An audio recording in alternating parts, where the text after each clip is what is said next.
because it's super satiation.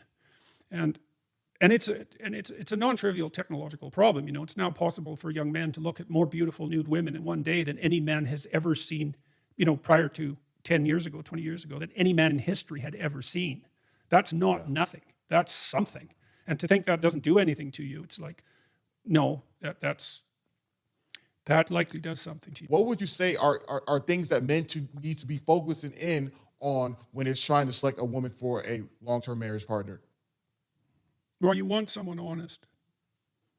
That's really, really important. Someone who will do her best to tell the truth. And my wife swore she'd do that before we got married, and she has. Probably better than I have. And so that's a rock, man, at the bottom of things, So and you can't underplay the role of sexual attraction. And that's a mysterious thing.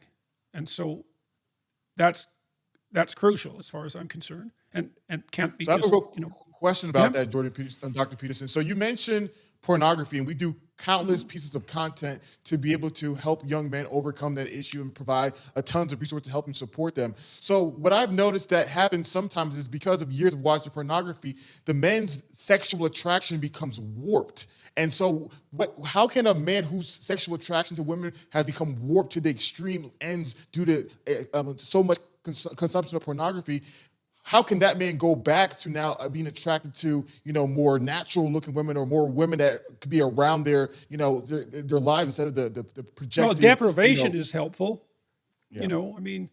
So I think it's reasonable to assume that there's a novelty edge in pornography, like there is in so many quasi-addictive phenomena.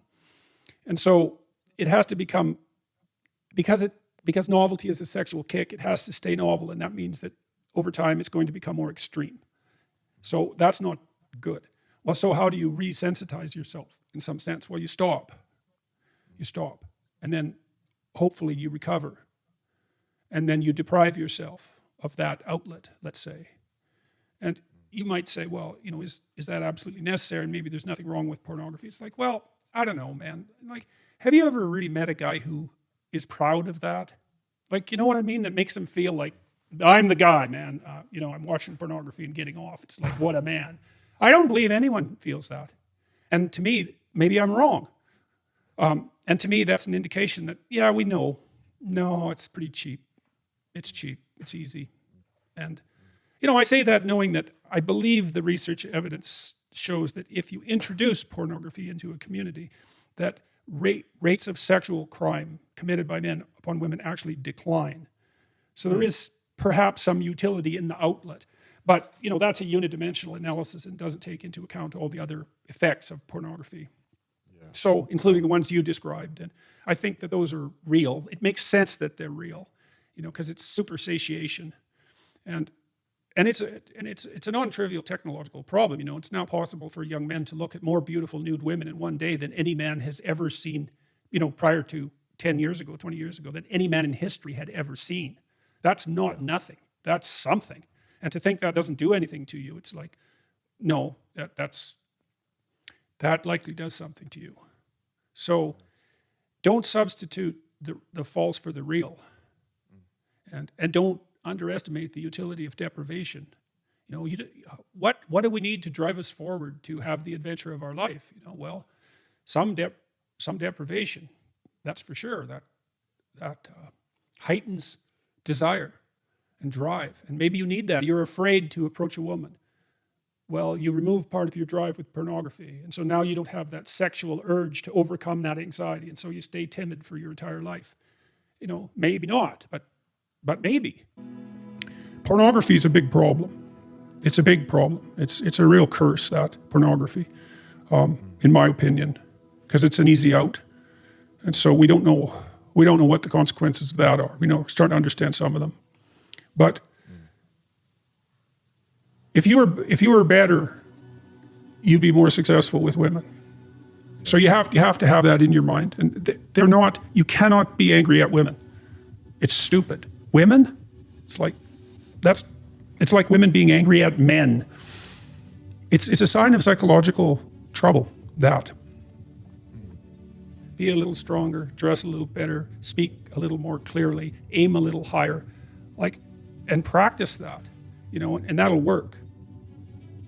To go study. There's lots of them. I don't know how many of them there are, and most of them are older. Many of them are men who've been through a particularly horrifying divorce for one reason or another, and they've had enough of women.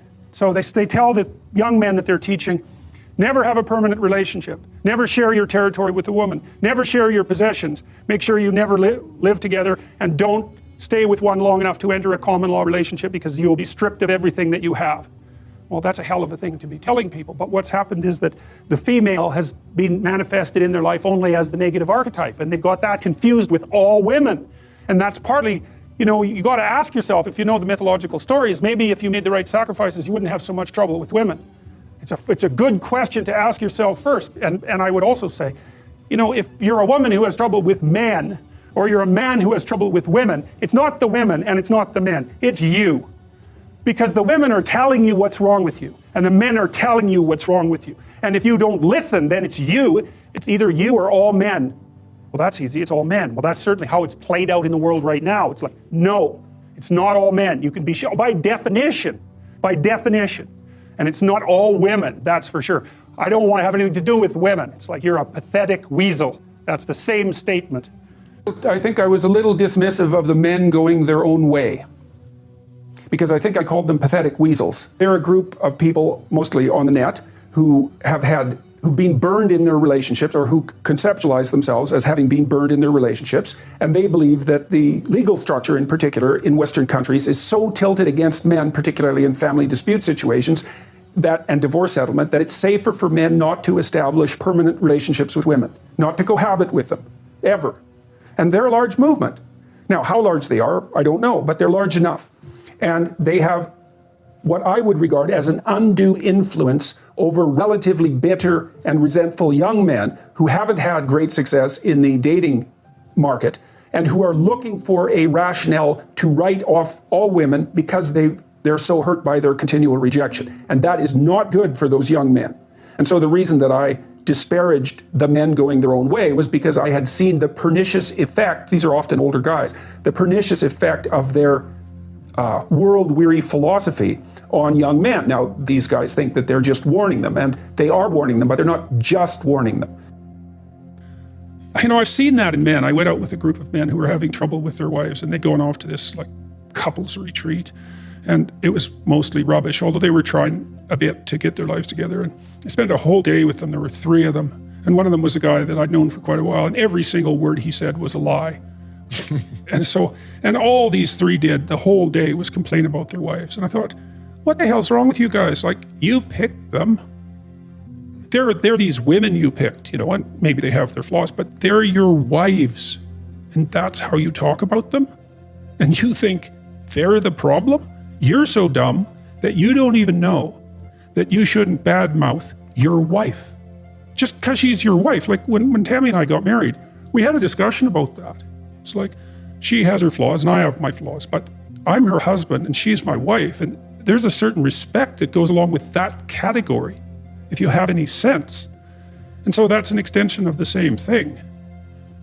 You know, it's best to look to yourself. Now and then you can, you know, things have gone rotten in society and you have to bear your responsibility. You have to address that at a social level and a communal level. But fundamentally, it's like, and you do so much less harm if you look to yourself first as the problem.